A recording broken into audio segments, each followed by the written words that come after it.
As I was preparing for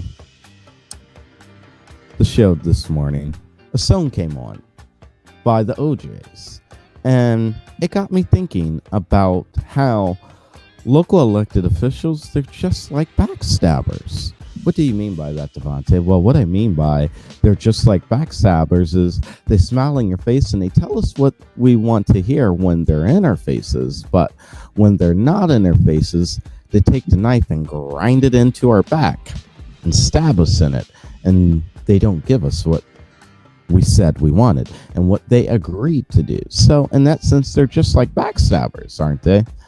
Well, next time I'm confronted and in front of a local elected leader here in this city who represents me not only on the city level, but on the county and the state as well, and even the federal too, I will be keeping in mind that elected officials can be just like backstabbers. Not all of them, but the ones, most of them are like backstabbers. That was hard to get out, but most of them really are like backstabbers. They tell us, oh, they'll do this for us. They'll get us better roads, better health care, $15 minimum wage for all, and all this other stuff. But in reality, they tell us that so we will go into the ballot box on that second Tuesday of every November and place that check marked by their name, voting for them. And then once they get into office, they turn their head that way, they grab the knife, and they stab us in the back. Backstabbers. So I want you to keep this in mind the next time you find yourself wandering into a voting booth, or since the pandemic seems to be subsiding, the numbers seem to be subsiding in positive cases for the coronavirus or COVID-19, whichever you choose to refer to it by.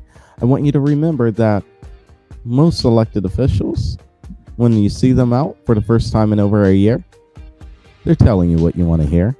So you'll elect them again, thus making them a backstabber. Watch this space. We have much more to come on today's show.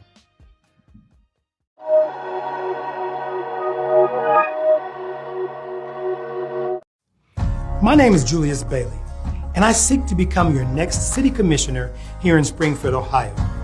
A vote for me is a vote for clear-mindedness, sharp and detailed analysis, and a care for people.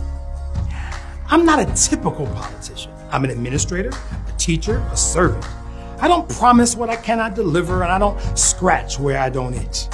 I'm a builder, an observer of talent, an organizer of people and ideas. I listen first. I act cautiously with a swift desire to meet the practical needs of people. I'm not going to politicize whether wearing a mask in public to avoid the spread of coronavirus or if that is such a restriction of free speech.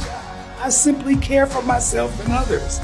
I'm not going to be afraid to say that Black lives do matter while also fully supporting those law enforcement officials who are committed to safety, respect, and honor to the badge.